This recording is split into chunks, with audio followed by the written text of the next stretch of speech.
Welcome to the first episode of Shoot the Shot, an all-new NBA and variety podcast. My name is Jonathan Osborne, and as always, I am joined by my co-host, Luke Sylvia. Luke, what's going on, man? This feels weird, man.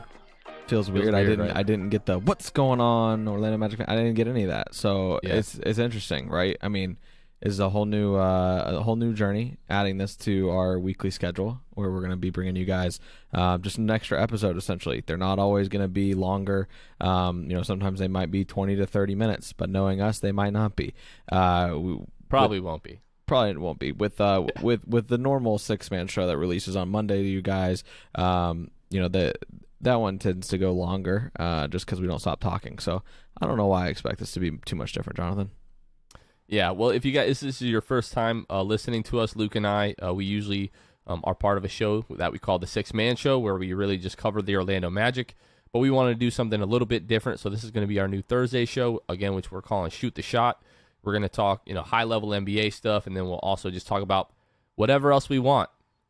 Usually I'm wearing an Orlando Magic shirt when we do this. Right now I'm wearing my favorite Naruto Uzumaki shirt because I know how much Luke loves it. I am still wearing an Orlando piece of apparel tonight. Well, I'm still wearing my Orlando Magic sweatpants right now. I'd be lying if I was like completely. And you see the still background, some part of like, you. Yeah, it's, you still got the jerseys. It's all the way. So, Right. anyways, guys, even though this is an NBA podcast, we still are giving away a signed Cole Anthony jersey. So if that's something that you might be interested in, all we're asking you guys to do is subscribe to the YouTube channel, and we'll be announcing that on our Monday show of the 6-Man Show. So again, just subscribe to this YouTube channel and you're entered in a chance to win a Cole Anthony signed jersey. If you're already subscribed to the channel, no matter if it was a week ago or 8 months ago, whatever the case is, guess what? You're still entered. So be sure to do that. All right, Luke. So I think it was yesterday we got the first slate of games that have been announced by the NBA. They're set to announce the entire schedule. I think it's this Friday. You guys are listening to this on Thursday, so tomorrow at 3:00 Eastern time they'll announce the entire schedule. But we've got a few games from the opening week, and then we've also got the Christmas Day schedule. So I'm just going to run through this really quickly, Luke. So first game of the year, Tuesday, October 19th, is going to be the Brooklyn Nets at Milwaukee, 7:30 on TNT. It's going to be a TNT doubleheader that same night. At 10 o'clock, Golden State will be at the Lakers. Hopefully we'll be able to see Klay Thompson return to the lineup for the Warriors after he tore his ACL and then he tore his Achilles last year. The next day, Wednesday, Boston will be at the Knicks. That's going to be really cool as we get to see Evan Fournier as a New York Knick. That'll be kind of sweet for Orlando Magic fans. Wednesday, the 20th that night, Denver at Phoenix. We'll talk about the fact that the Nuggets didn't get a Christmas Day game, which is kind of crazy, but that'll be a good matchup. Then Thursday, we've got the Mavericks at the Hawks at 7:30, followed by the Clippers and the Warriors. So the Warriors, two games that opening week. Brooklyn Nets versus the 76ers that Friday, and then the Suns and then the Lakers. So pretty good slate of games for that opening week. And then Christmas Day, starting at noon. Christmas Day is just the best with the NBA. The Hawks will be at the Knicks. That's going to be a rematch of their playoff series. It's going to be pretty interesting. I know our buddy Joel over at the Pick a Side podcast, which we were actually on last week. I want to shout that out just really quickly. The Pick a Side podcast, we were on talking about the Orlando Magic. Those guys, they talk about the NBA as a whole. Great show. If you guys haven't checked them out, be sure to check out their YouTube, Twitter, Instagram, all that stuff. But that'll be a great game. Then the Celtics Bucks, they'll play at 2:30. Warriors Suns at 5 o'clock. Brooklyn Nets versus the Lakers at 8 o'clock, which a lot of people think is going to be like a finals preview. And then finish off the night, the Mavericks at the Jazz at 10:30. So, Luke, any thoughts, anything that jumps out at you about the opening week schedule or the Christmas Day schedule? Yeah, and I'm going to be disrespectful. Oh, boy. On Christmas Day. Get used to this, folks. The nightcap of Christmas Day, I have to watch the Utah Jazz. See, I knew that's what you were going to say. And listen, I get it. They were number one in the West. You have to remember, Luke, we're covering the NBA now. Like, NBA fans are going to be listening to this. And that's fine. The Jazz a lot of fans people will be coming share for your this neck. sentiment. That's but okay. the Jazz finish as the number one seed in the West. You can't not have them on Christmas Day. I don't care. I'd rather see Denver play the Dallas Mavericks, if I'm being completely honest. I will be just on my food coma Christmas Day, 10:30, 9:30 my time. If I'm in Florida, it'll be 10:30. Rolls around, the Jazz, they're gonna show, Donovan Mitchell on my screen, Rudy Gobert. I'm just gonna be like, I'm good. I'm just gonna go sleep here, guys. I wish I was watching Nikola Jokic, to be honest with you. Jamal Murray. No, I get that. Like, the guy just won the MVP. Somebody said that I think he's the first reigning MVP to not play on Christmas Day since 2008. That's wild. So in 13 seasons, he's the first MVP to not have a Christmas Day game. It is really disrespectful. But like when you go down the list here of the teams, like Hawks and Knicks, like you got to have some Eastern Conference teams in here. Hawks, Knicks, Trey making his return back, to MSG. That's going to be great TV. Celtics, everybody loves the Celtics. I mean, if we're going to talk about a team that probably doesn't deserve to be there, it's probably the Celtics. Like, if you go through this entire list, the Celtics are the team, in my opinion, that doesn't really belong to be there. Like, Celtics, Bucks, is it really that big of a matchup? Like, obviously, they're just trying to get, like, the big market. You got the LA teams, or one of the LA teams. You've got Luka, but then you got the Knicks, you got the Celtics. Like, obviously, you're going to have the Lakers on there regardless. Jazz. But yeah, I mean, but that's the thing. You cannot disrespect the Jazz, the number one team in the Western Conference last year, and not give them like a Christmas Day game. Like, people would say the same thing about the Magic, and if we were the number one seed and we weren't given a Christmas Day game, I can guarantee you, like, the world would be burning on Magic Twitter and everything like that. So, although I understand what you're saying, it's just like last year, what was it? KD and LeBron, the captains of the All-Star teams, picking, Donovan Mitchell and Rudy Gobert basically dead last. And they said, growing up as kids playing NBA Jam, nobody picked the Jazz. And that's kind of what we're seeing here. Nobody picked the Jazz. Nobody wants to watch the Jazz. But they were the number one team in the Western Conference last year. So I think by default, they deserve to have that Christmas Day game. Outside of that, what game are you most looking forward to Christmas Day?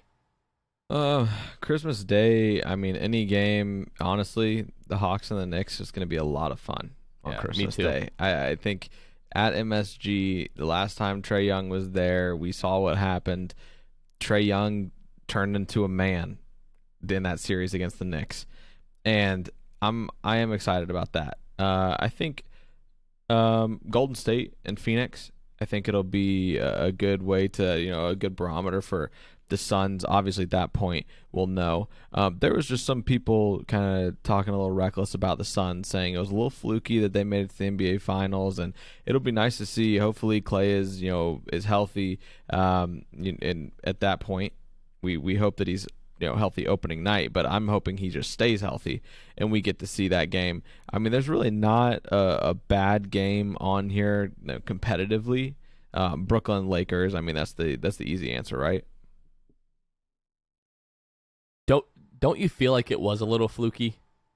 Like the Suns making the finals. I'm not saying it's like the Heat of 2 seasons ago making the finals, but like obviously, I mean, they beat the Lakers in 6.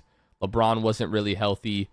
AD wasn't really healthy. Beat them in 6. Then they played Denver, without Jamal Murray. Then they play the Clippers without Kawhi Leonard. I mean, I think, they made it to the finals. Obviously, the Bucks were the better team. But you don't feel like that felt a little bit fluky? Honestly, both teams making the finals. Like, if Kyrie and James Harden are healthy, like we're talking about, like a Nets Suns or Nets Lakers finals, which a lot of people think we're going to see this year. But don't you feel it was a little fluky? Yeah, but here's the thing, right? Like, and yes, the injuries were terrible, right? But like the Toronto Raptors championship a couple years ago, fluky. Like, there's just so many fluky things, and it's because injuries are fluky. Like, I think that it sucks when it happens. Yes, I will say the Suns caught a huge break, but I think we could go through every year and be like, this team caught a huge break. Like the 2015 Warriors, they caught multiple breaks that postseason. But I think that there's a lot of flukiness. I think because injuries are fluky, a lot of runs are fluky, right? So Yeah, and I mean, you talk about the Miami Heat in the bubble, everybody just kind of writes it off because it was the bubble. That's the fluke of the century. There's one fan base that I will not be afraid to offend on this show, and it's the Miami Heat. I hate the Miami Heat. I'll say that. I'm and everything that comes out of my mouth about the Heat, there will be some bias behind it. I will like just admit that now. Everything I say about the Magic, if we ever talk about them on this podcast, there will be some bias there. So let me get that out in the open. I'm not ashamed of that. I apologize. Yeah. If you don't like it, I don't know what to tell you. So it's just the way that I am.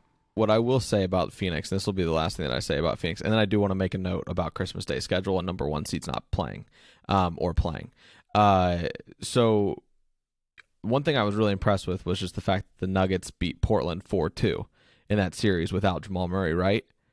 And I was raving about that, how impressive it was that Jokic was able to take down Portland, who is a solid team. And then Phoenix comes in the next round and sweeps Denver. So while, yes, their run was a little fluky, they still had, those series were still impressive to me. Sweeping Jokic was impressive to me, barring, simply because of the fact that Jokic had just got done, winning the first round against Portland by himself, it felt like. So yeah, that's what I would say about that as far as the Suns go. I think they're a really good team. I am interested to see how they fare this year. We're going to find out all we need to know. Now, when it comes to Christmas Day schedule, unless I missed it, I don't see the number 1 seed from the East last year on the Christmas Day schedule being very true. The 76ers.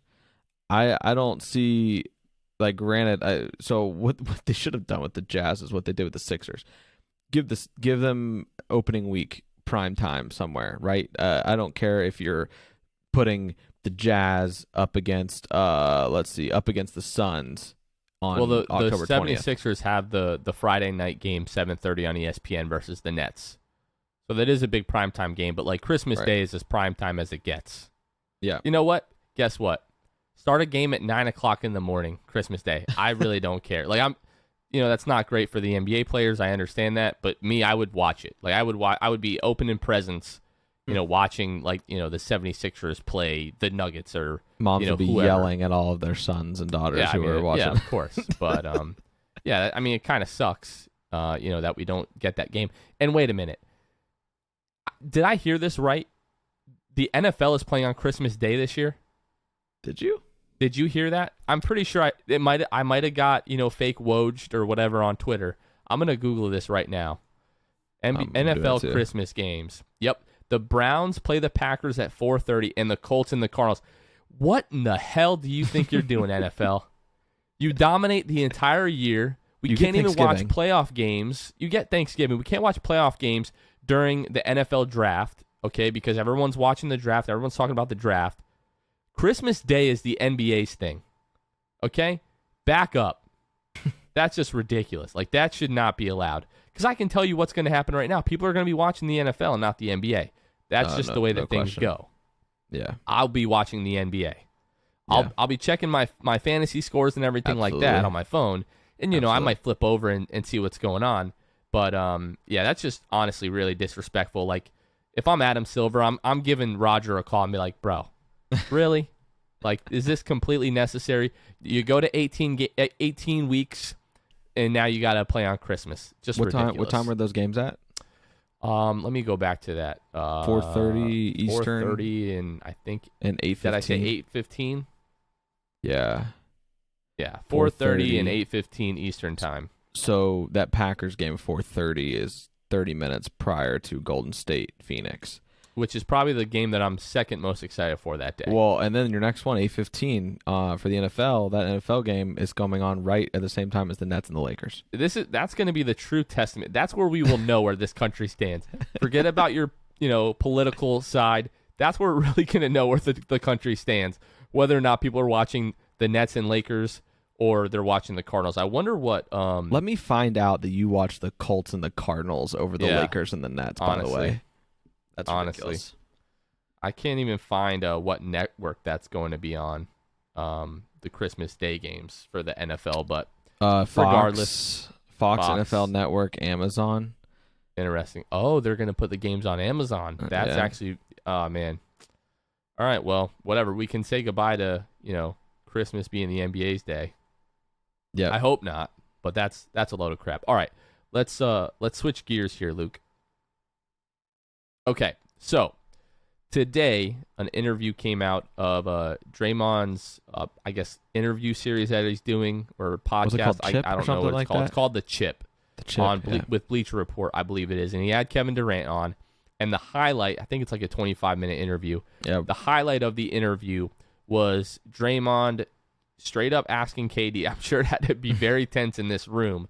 He asked him if the incident that we had, that game against the Clippers, was that like the main reason that you left Golden State? Yeah. Basically, this is what Kevin Durant's response was. He says, it wasn't the argument. It was the way that everybody, Steve Kerr, acted like it didn't happen. Bob Myers tried to just discipline you and think that would put the mask over everything.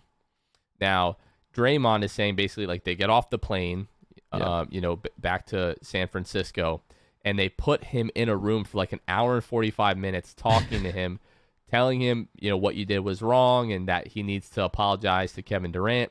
And Draymond Green said, y'all are about to F this up. Yeah. I said, the only person that can make this right is me and Kay, and there is nothing that y'all can do, and y'all are going to F this up. And in my opinion, they F'd it up. And then Kevin Durant says, I think so too. Basically, Right. Bob Myers told Draymond, like, we're going to suspend you a game for this. And Draymond just laughed in his face, and Bob Myers got all, disheveled and said, this isn't really how I thought you were going to react.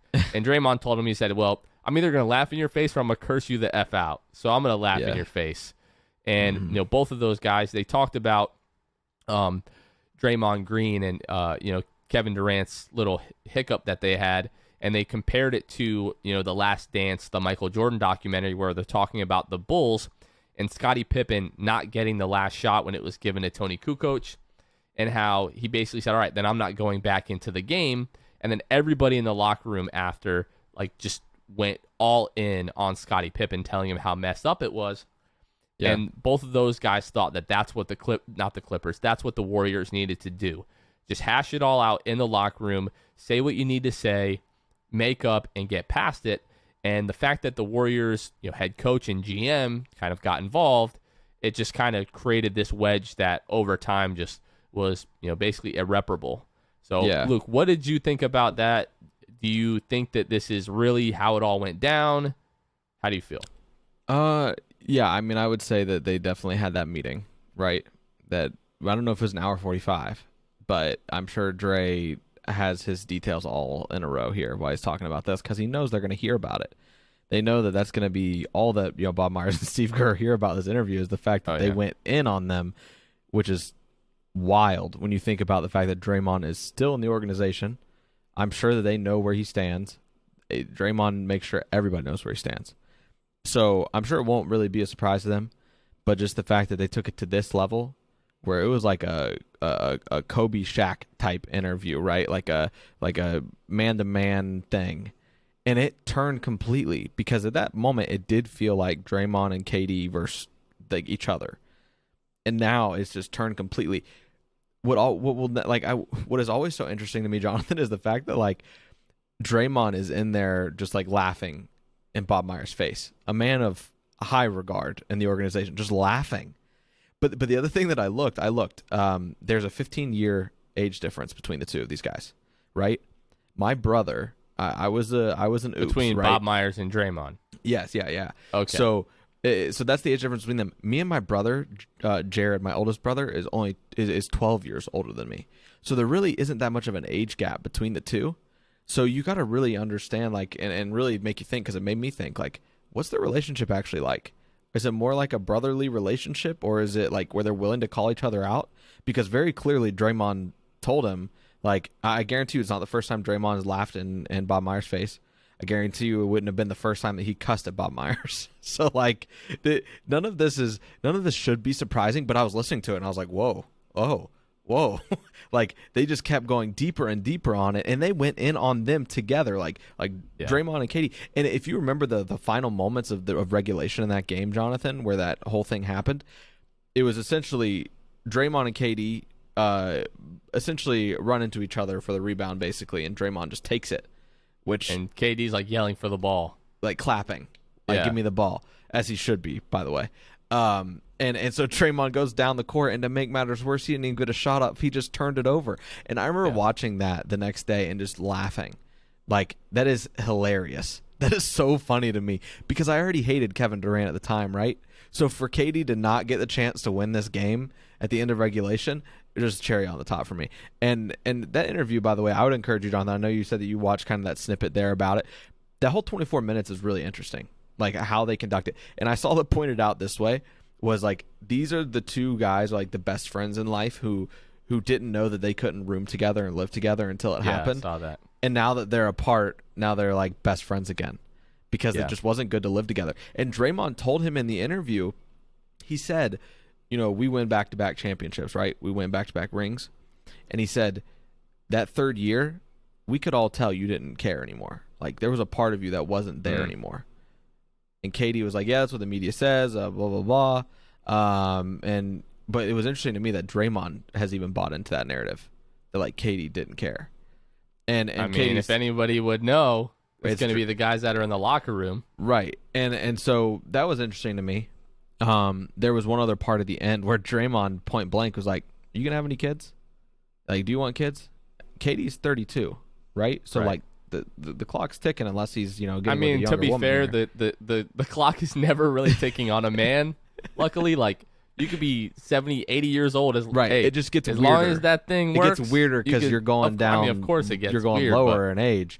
But what did he say? I thought that was interesting. KD said, I don't know. I haven't really. Hey, that's I haven't. He said, I haven't really thought about it. He said, I'm just like married to the game, basically. Haven't really thought about it. Come on, it's man. Weird. But that's doesn't crazy. But does that really surprise you that KD would say something like that? Because he's 32. No. Only woman in his life that we see is his mom. Like, that's just KD. That's who he is. And that's what he said. He said, I've been so focused on this game for my entire life that I really haven't stopped to slow down and think about. That's crazy. Do I want it? And that was crazy. That's what it takes to be that good, though. That's honestly what it takes to be that good. For some people, anyways. Like, obviously, we see other guys have kids, but that's crazy. No, it was interesting. It was interesting because you're a father as well. I'm a father, and I can't imagine not having kids. And I know that everybody is just called to their own thing. And I'm sure if I was making millions in the NBA, being one of the best, if not the best, on the planet right now, maybe I wouldn't. I wouldn't be really thinking about kids either. But like, I mean, KD's in his thoughts. Like, he's a guy who is in his thoughts all the time. By the way, Draymond also brought up his burner account, which was hilarious. Man. But it was just like interesting because it was just like point blank.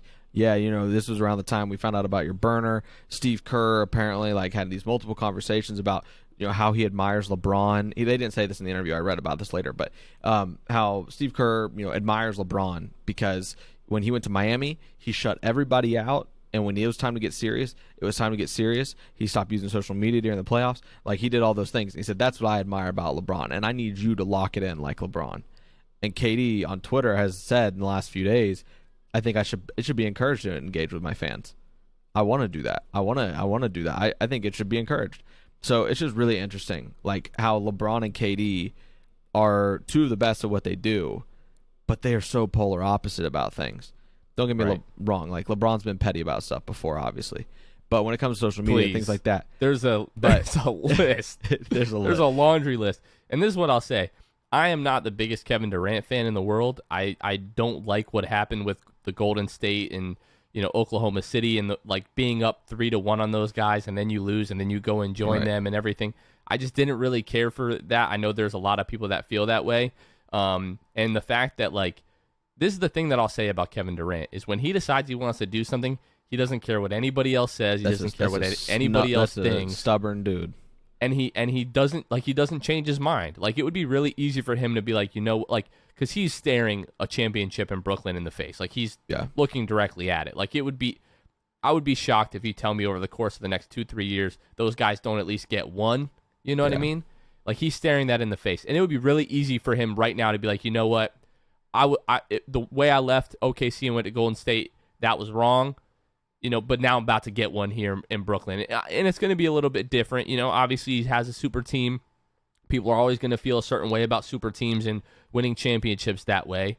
But I think it definitely will feel different than him winning in Golden State. I think when he went to Golden State and they started winning, everyone's like, well, yeah, freaking course you guys are winning. Like, you have to win. There's no other way that this ends without you guys winning a championship if everyone's healthy and getting along and everything. The only reason they didn't win is because they weren't healthy. Kevin Durant and Klay Thompson are healthy. They probably sweep the Raptors. Yeah. I mean, like, let's be 100% about it. But they said that too. They said that in the interview. I mean, they said Dre was like, Kay, if you were healthy, Kevin was like, yeah, no, it's a wrap. Like, if I'm healthy, it's a wrap. And he even said in the interview, if Brooklyn was healthy this year, it's a wrap too. Like, we were winning the finals. Honestly, so, probably, yeah. I mean, 100%. We talked about that already. Yeah. So, no, it really was a good interview. It's all on Bleacher Report stuff, whether it's YouTube, Facebook, all that kind of stuff. So you guys could, check it out if you haven't by now. I would encourage you to watch the whole 24 minutes, honestly. I watched the whole 24, and I really wasn't bored at any point. These are two dudes who are very interesting and talking about topics that are very intriguing. So something that, peel back the curtain a little bit. I think it was well done. All right, Luke, I want to talk about the rookie Jalen Green. So we've talked so much on the Six-Man show, the Monday show. We've talked so much about Jalen Green and his potential really since it felt like November until a couple of weeks ago, the draft. And but this doesn't really have anything to do with Jalen Green, the basketball player. So he recently said, and let me pull it up here to see exactly where it was. So he was talking to Yahoo Sports' Chris Haynes and talking about being the number one pick and Detroit and Houston. He said, I wanted to be the number one pick, but as for the location, I didn't want to be in Detroit. I felt a lot more comfortable in Houston. It felt like a real homey environment. With Detroit, it felt like I was going back to the G League bubble, and I just got out of the bubble. That's pretty much what it was. Basically went on to say that he wasn't going to be stepping outside in Detroit. There's not many things you can do in Detroit like that, blah, blah, blah. You're going to stay in the gym and then go back to your apartment. However, he told GQ in July that he wanted to live in Detroit. I want my respect as a person and a basketball player. Yeah. So, I mean, pandering. you and I talked about Cade Cunningham months ago and about what his preferred playing location might be, and we made a really good case for Detroit, for Orlando versus a Detroit or Oklahoma City because of the climate and because of the lifestyle. So, I mean, maybe there's a small part of Jalen Green that really does feel that way, but it sounds really salty feels to me. salty. Yes.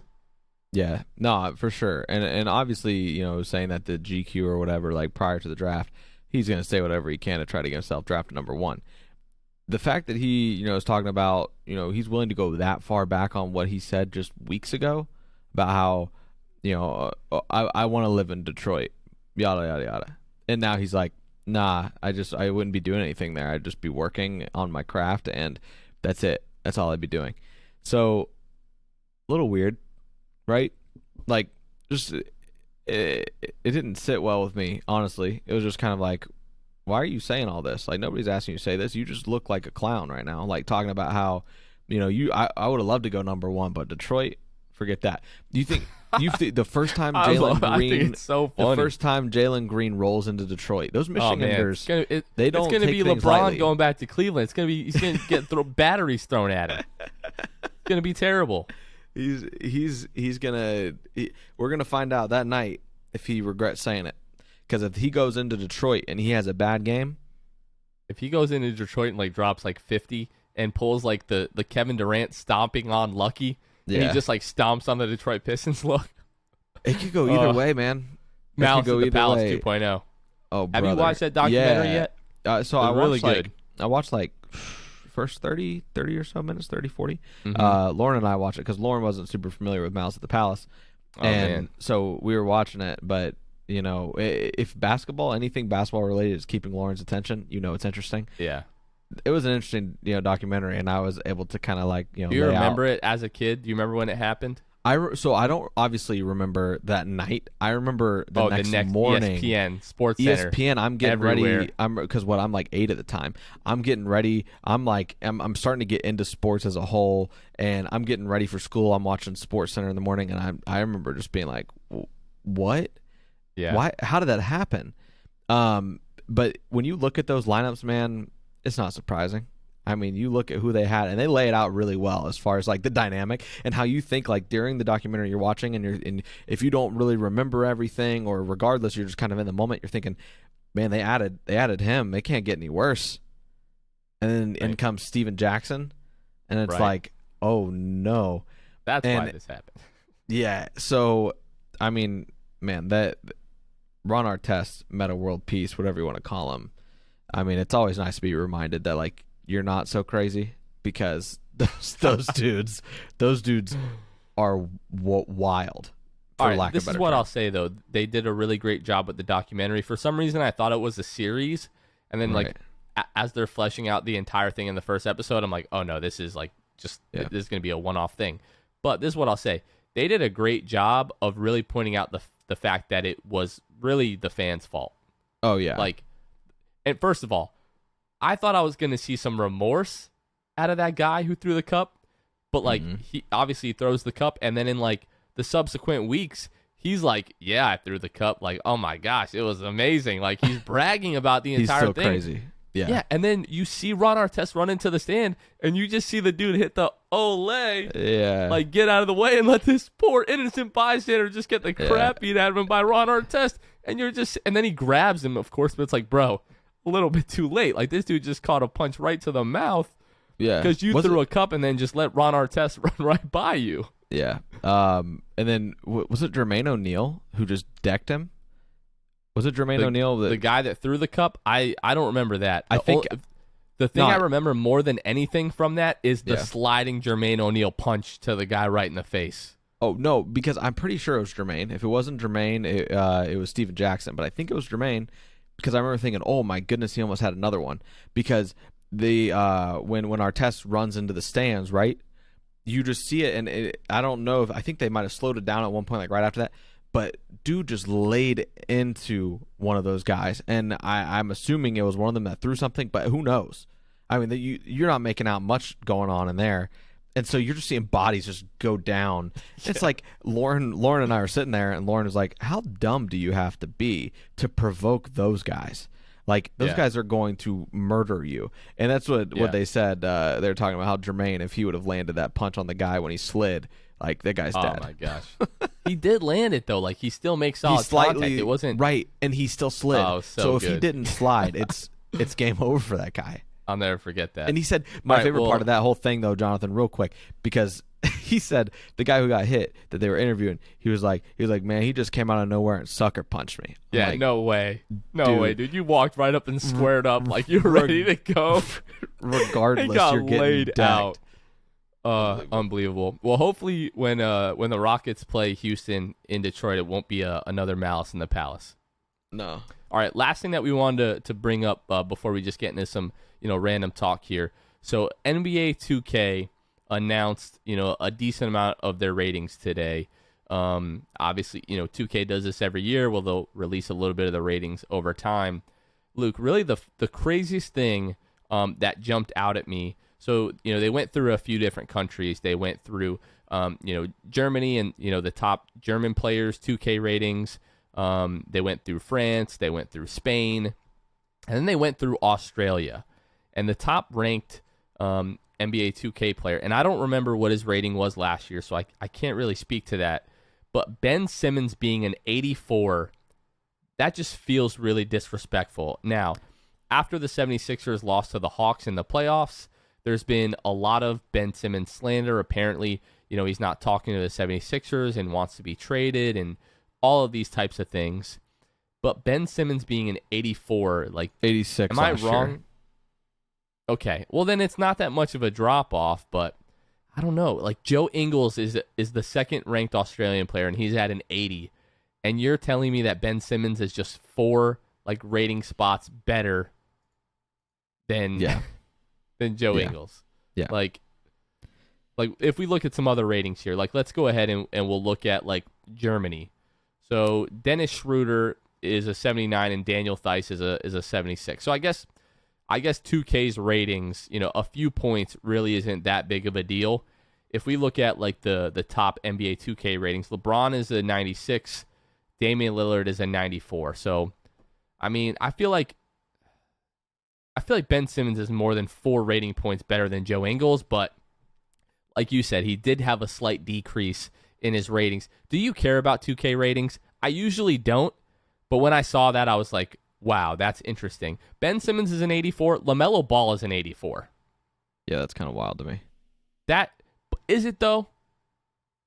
Like Ben Simmons is an incredible defensive player, but LaMelo is legitimately special offensively. I think he showed that last year. Yeah. Like the playmaking, the vision. It's still, yeah, I get the it. The size. I feel like the the athleticism. I feel like LaMelo is legitimately special. I think that's fair to say. Oh, yeah. I mean, he's definitely special, and he's going to continue to get better. I just don't know. And the thing with Ben, I don't mind it as far as his rating going down a little bit, just solely because of the fact that I feel like Ben hasn't really progressed. Like, he's kind of been who he is, and we've been waiting on a three-point shot. He can apparently make them in open gyms, but so can I. So, like, I don't know. I don't know what it is with Ben, but this year being disconnected with the front office now, it just feels like Ben's career is, unless it gets revitalized by a change of scenery, man, it seems like it's going down quick. Did you see the tweet that someone said, like COVID ending is starting to feel like Ben Simmons developing a jump shot? Like we just keep saying this and we keep saying this and it's like not happening. Yeah. And I don't mean to make fun of like COVID like it's a very serious thing, but I would be lying to you when I said, if I read that and didn't like chuckle. Yeah. Because that's like you said, like especially offensively, I feel like he's a better defender. Like he was a really good defender coming into the league, but now he's like a legitimate DPOY candidate. Yeah. But offensively, like he just has not gotten any better. I will never forget as long as I live him passing up that layup or dunk to pass it to Matisse Thybulle. Last couple of minutes of a playoff game. Yeah. I mean, if you look at it, I mean, his rating decrease makes sense. I think that I'm talking myself into this not being disrespectful. Ben Simmons, 14 points a game last year, 6.9 assists, 7.2 rebounds. Year before that, and the year before that, was averaging 16, almost 17 a game. More steals, more assists, 8 assists as opposed to 6.9. Slightly more rebounds. Since the beginning of his career, 0.1 attempts from 3. Last year he had 0.2, so watch out. And he shot 30% from 3 on 0.2 attempts a game. It's just like, is Ben Simmons just is what he is, and at the age of 24, he is what he is. Don't get me wrong, he's a great player. He's an all-star. But, yeah, I mean, you look at the stats, you look at impact. I understand the Philly was a number 1 seed, and that probably doesn't happen without Ben. But, yeah, LaMelo being right neck and neck with him, maybe I don't have such a problem with it. I don't know. Anyways, are you buying 2K this year? Probably not. I say that every year. Every single year I say I'm not buying 2K.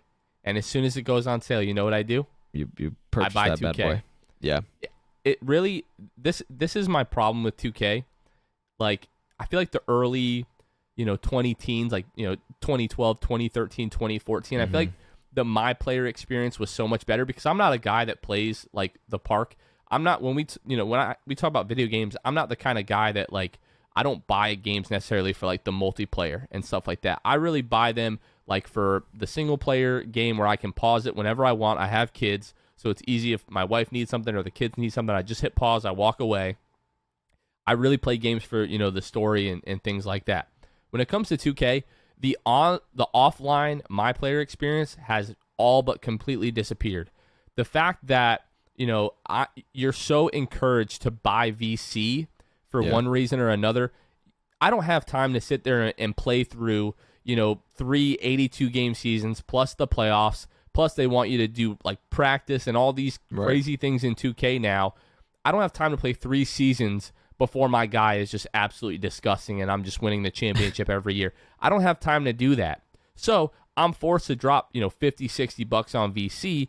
And they used to have so many features, for the offline my player. Like you'd be able to, influence the front office in terms of what players you wanted on your team or who you didn't want on your team and all these different things like that. And all that stuff has just gone out of the window. But what I will buy the new 2K for is just the roster, like the actual legit player models and everything like that, so I can play with, Jalen Suggs. And are the Magic going to be fun in 2K this year, Luke? Because they never are. They haven't been fun for like 10 years in 2K. I mean, it depends on how 2K rates them, I think. So that's a no. Yeah. I mean, probably not. I mean, I'm not gonna buy it. I didn't buy it last year.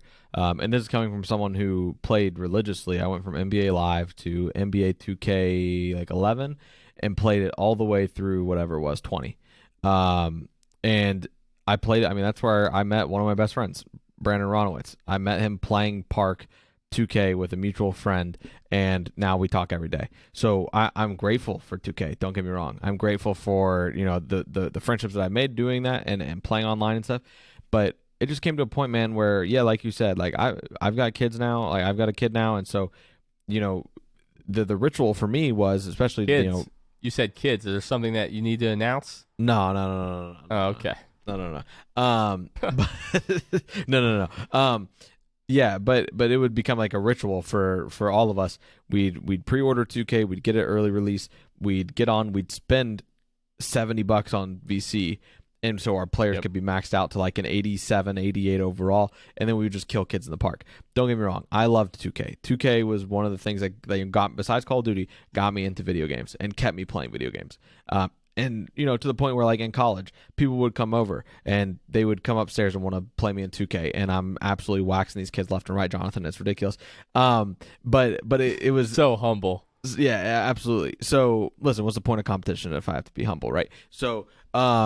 So yeah, I mean, I loved 2K, but it just got to the point where it just wasn't fun to me anymore. The kids who don't actually have a basketball IQ were rewarded for taking stupid shots just because they've got their guy leveled up enough and they've got the cheesy animations on their shot and they whatever.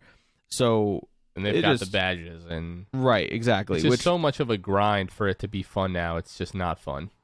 Yeah, I mean, it came to the point where I didn't have time to grind anymore. During high school and college, that's all I was doing. That's all me and my friends were doing. They playing 2K.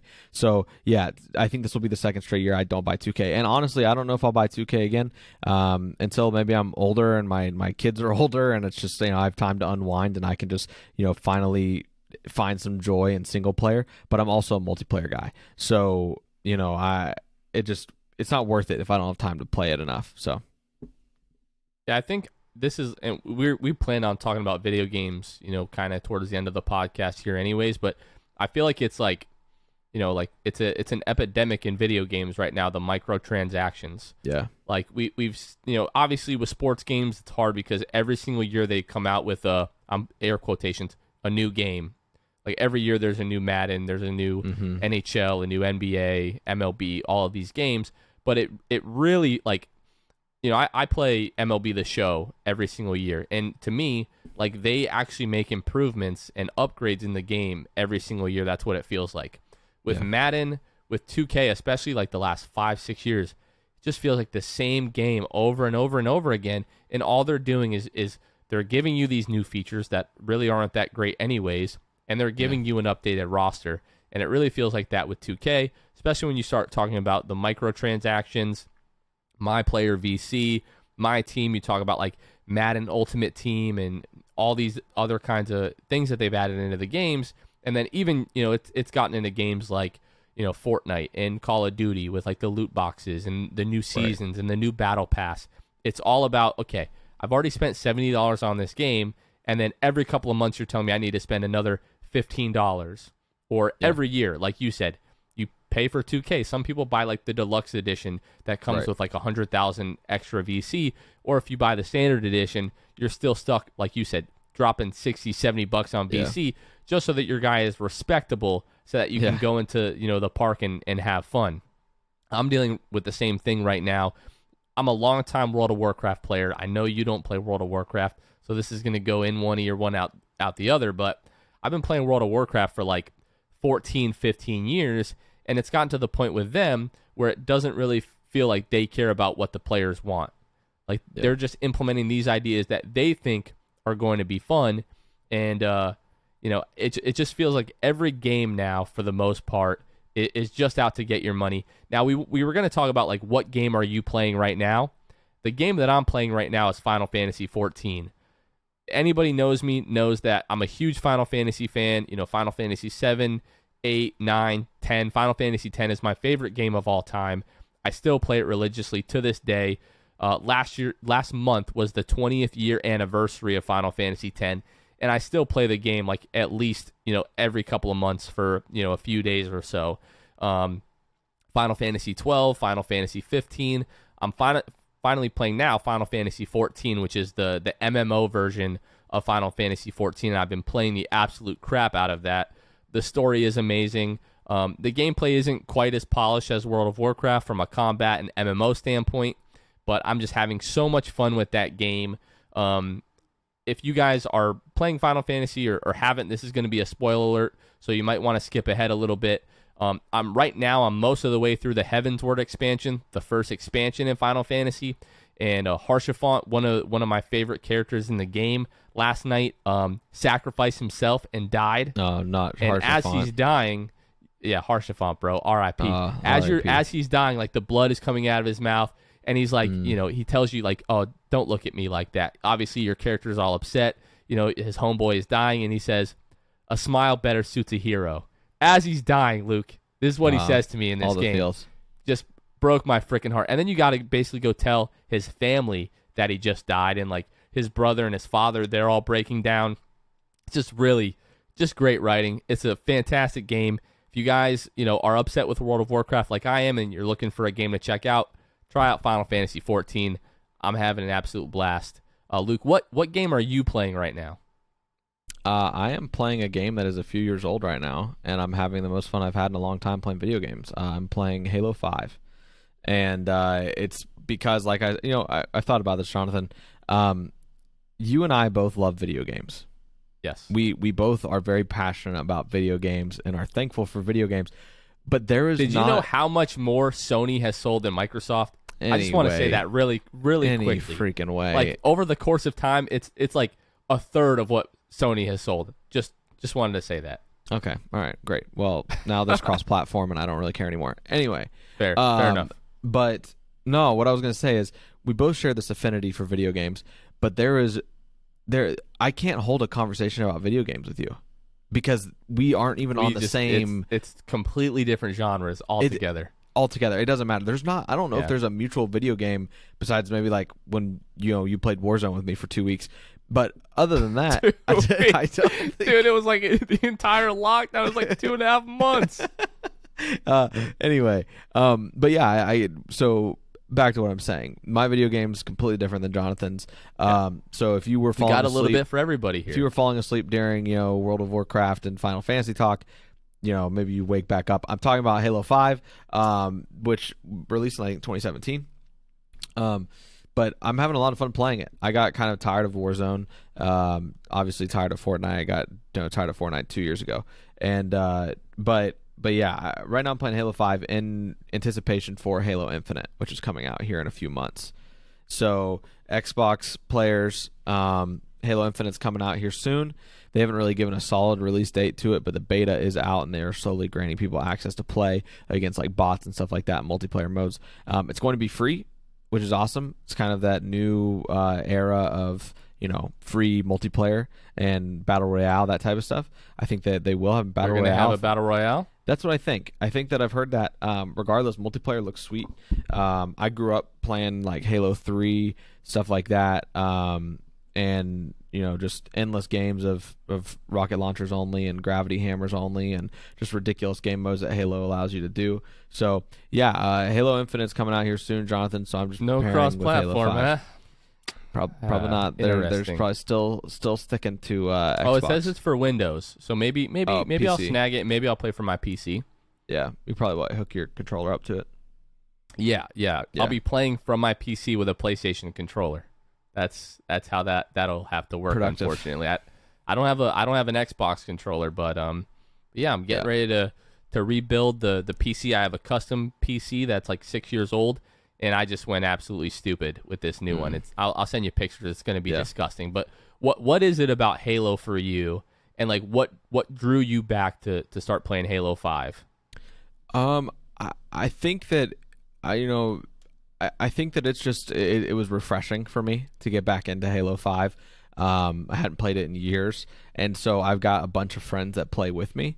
I haven't been playing as of really this last week. Work's been pretty crazy, and I've been kind of under the weather here the last couple days, so I haven't really been playing much. Haven't really been in the mood. I played Halo 5 probably for 30 to 40 days straight, probably.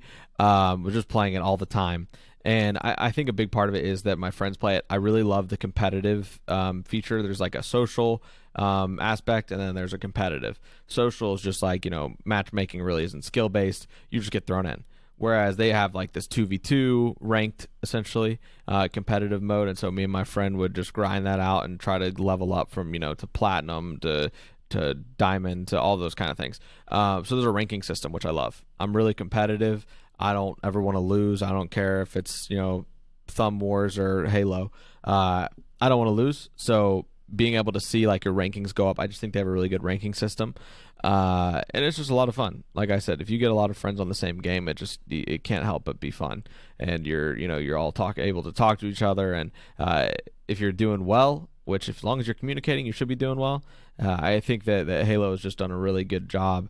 Going from Halo 1, which was I think 2001, to even Halo 2, like a few years later, like the graphics are totally different. The game feels totally different. So while there's some time between games all the time, right? I mean, there's going to be 4 years between Halo 5 and Infinite. I think it's still really well done, and I think it really is like the perfect amount of time passed because they can focus on upgrading the game, and it does feel like a completely different game. Awesome. Well, look, I think that's going to wrap up our first episode of Shoot the Shot. Again, we'll be doing this every Thursday. You can expect the same type of stuff. We'll talk about NBA, but at some point, Luke, we're going to talk about food. Once Luke gets over his stomach virus, it's true. Not too interested to talk about food right now, but we'll talk more video games, movies, TV, just life in general. College football coming up here. NFL. College football, NFL, absolutely. We'll be talking about all of that stuff. So hope you guys enjoyed it. If you guys really quickly could just give us a rating and a review on iTunes if you're hearing this for the first time. This is going to be under the same podcast feed as our Monday show, the 6-Man Show, so you'll be able to find it there. But other than that, guys can catch us on Mondays talking about the Orlando Magic, and if not, we'll be back Thursday. So see you guys later. Peace.